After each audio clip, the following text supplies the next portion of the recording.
Buenas tardes, tutor y compañeros de Imaginología Especial. Hoy vamos a hablar de la tarea 3, medios de contraste, conceptos básicos de enfermería para la labor, presentado por Cristian Harold Peña Sánchez, Camilo Andrés Adams, Ricardo Yara, Luis Carlos Romero, Lisette Tatiana Lima. Curso Imagenología Especial, Grupo 154005-25, presentado a la tutora Angélica Gómez, de la Universidad Nacional Abierta y a Distancia. Bueno, en la introducción, con la realización del presente trabajo se pretende tener conocimientos específicos para nuestra futura área de desempeño. Es de imperiosa necesidad como futuros tecnólogos, además de conocer los conceptos de medios de contraste y conceptos básicos de enfermería, tener en cuenta los lineamientos que se deben llevar a cabo de manera segura. Con el conocimiento de estos temas estaremos cuidándolos y protegiendo tanto la salud e integridad de nuestros pacientes. La aplicabilidad y conocimiento de medios de contraste y conceptos básicos de enfermería son inherentes a nuestra labor, por ello la importancia de investigarlos, conocerlos e implementarlos. Objetivos: investigar y determinar medios de contraste, conceptos básicos de enfermería, analizar los diferentes medios de contraste y conceptos básicos de enfermería y de esta forma evitar eventos adversos al paciente, promover el trabajo colaborativo, la retroalimentación y la comprensión. Medios de contraste. Nos guiaremos como tal al mapa de medios de contraste. En este vamos a hablar tipos de medios de contraste. Tenemos los negativos, los positivos y los magnéticos o paramagnéticos. Los negativos radiolúcidos, gases, aire y CO2. Positivos, iodados y baritados. Los iodados obviamente son yodo y los baritados tenemos el sulfato de bario y el gadolinio. En los magnéticos o paramagnéticos tenemos en la resonancia magnética el gadolinio. Hablemos de las características físico-químicas. Los iónicos tienen radical carboxilo y se desoxidan con iones disueltos. Por su estructura molecular tenemos los monoméricos diméricos. Son dos núcleos benzoicos, un núcleo benzoico. Los diméricos son dos núcleos benzoicos, los monoméricos un núcleo benzoico. Tenemos los no iónicos, los liposolubles, poco absorbibles, gran opacidad y el radical hidroxilo. Los hidrosolubles tenemos la propiedad física, que vienen por viscosidad y osmolaridad. Bueno, acá vamos a hablar entonces ahora de las contraindicaciones para el uso de medios de contraste. Bueno, vamos a hablar del sulfato de bario. Luego de ser sometido a una biopsia, está contraindicado. Luego de ser sometido a biopsia de colon rectal, está en el tratamiento con radioterapia. Luego de ser sometido a sigmoidoscopia y ante una sospecha de perforación de víscera hueca. Antes de eso, se me olvidaba decirles las vías de administración de medios de contraste. Tenemos la rectal, intravascular, vesical, percutánea, vaginal y oral.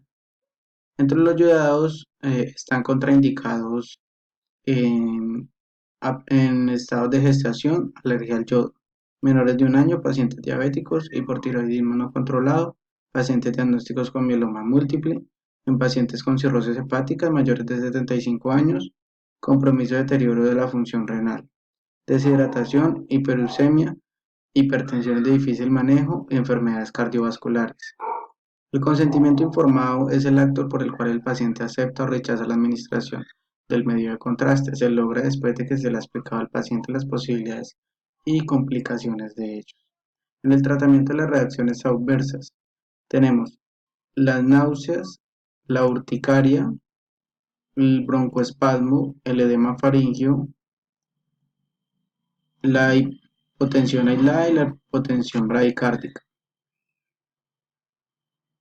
Bueno, para las náuseas hay que evitar la broncoaspiración y en su caso un antiemético. Para la urticaria, un antagonista H1 o adrenalina. Para el broncoespasmos, un O2 más B2 inhalado. En el edema tenemos la adrenalina. Para la hipotensión se maneja el suero, la solución salina más adrenalina, y en la hipotensión atropina. Ya ahí va según prescripción médica. La dosis de los medios de contraste va según el peso del paciente, un cc por kilogramo. La edad, la dosis también depende del tipo de estudio, el estado físico y la composición del medio de contraste y la concentración del medio de contraste. Bueno, muchachos, aquí terminamos con medios de contraste. Ya seguiríamos con conceptos básicos de enfermería para la labor. En los conceptos básicos de enfermería para la labor hablamos de los tipos de yelco. Tenemos el yelco, que es un catéter venoso periférico conformado por un tubo delgado y flexible que se introduce en una vena para administrar medicamentos, transfusiones o tomar muestras de sangre. Vienen según su tamaño y utilización según el calibre y pues las partes como tal del yelco. Hablamos de la técnica aséptica y principios de la asepsia. Ahí van el protocolo de lavado de manos y importante los elementos de protección personal. Consideraciones generales. Bueno, antes de esto, pues el sitio de venopunción debe ser cambiado cada 72 horas luego de su inserción, pero pues esto va si el paciente está hospitalizado o si está en una UCI. Eh, no realizan punciones en sitios de edema, inflamación, con parálisis, quemaduras, fístulas arteriovenosas o sitios con vaciamiento ganglionar. Bueno, entonces el protocolo de venopunción en sí su definición es el procedimiento por el cual se perfora una vena vía transcutánea y se introduce una aguja o un catéter de plástico flexible unido a un catéter a través de una vena. El procedimiento: se coloca un torniquete de 10 a 12 centímetros por encima de la zona que se va a puncionar, se selecciona el sitio, se desinfecta el sitio, se hace el lavado de manos y se le explica el procedimiento al paciente. Se le realiza la punción, esto es más lo técnico, se realiza la punción en un ángulo de 15 grados con el bisel hacia arriba y verificar el retorno, introducir el catéter y la vena retirar el torniquete. Se inmoviliza y ya pues sigue a la sala de, de radiología ya para hacerle el estudio conveniente al paciente. Bueno, vamos a hablar de tipo de sondas. Tenemos la sonda La Foley, tenemos la Nelaton, tenemos la sonda Cubellaire y la Mercier. La que más utilizamos es la Foley y la Nelaton. Bueno, vamos a hablar de la colocación de una sonda rectal. Son sustancias, ¿para qué se utilizan esas sondas rectales? Se utilizan a través del recto y a través de estas y promueven la defecación, se pasa a medios de contraste o como tratamiento de limpieza. Bueno, el procedimiento se hace en un lavado de manos, materiales listos, explicar el procedimiento, verificar la orden médica. El procedimiento: procurar la intimidad, proteger la cama, paciente de cúbito lateral izquierdo, izquierdo, niños de cúbito supino, lubricar de 5 a 10 centímetros la sonda, separar glúteos, ver que respire por la boca, introducir la sonda en dirección del ombligo mientras el paciente exhala, para si hay dolor. Sonda máximo colocada 20 minutos. Colocar material colector y retirar la sonda. Cuando se finalice la administración de la solución, retirar suavemente la cánula. Retener la solución de 5 a 10 minutos en decúbito supino. Bueno, no forzar la introducción de la sonda y no suspender en caso de dolor abdominal y hemorragia. Esas son las precauciones, y la contraindicación está en cirugías recientes de próstata y recto. Los materiales en la sonda rectal: diferente tipo de calibre, guantes, gasas, lubricantes, pinzas. Tenemos la cuña, la bolsa de corrector, la solución antiséptica.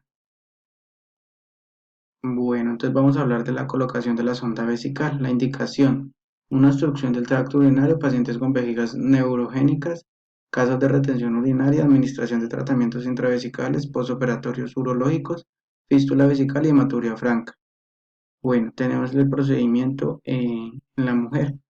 En la mujer se le explica a la paciente la necesidad de la técnica, paciente en decúbito supino, limpiar el meato y las zonas adyacentes con antisépticos, comprobar el buen funcionamiento del globo, lubricar el extremo distal de la sonda, retraer los labios mayores, introducir la sonda suavemente de modo completo, hinchar el globo con suero fisiológico y conectar la sonda al sistema colector. Aquí vemos una pequeña imagen donde se visualiza cómo es el procedimiento. Acá en esta parte se separa con los dos dedos y se introduce. En el hombre, pues ya se acoge bien en el pene y se introduce la sonda. Bueno, entonces hablamos de los materiales.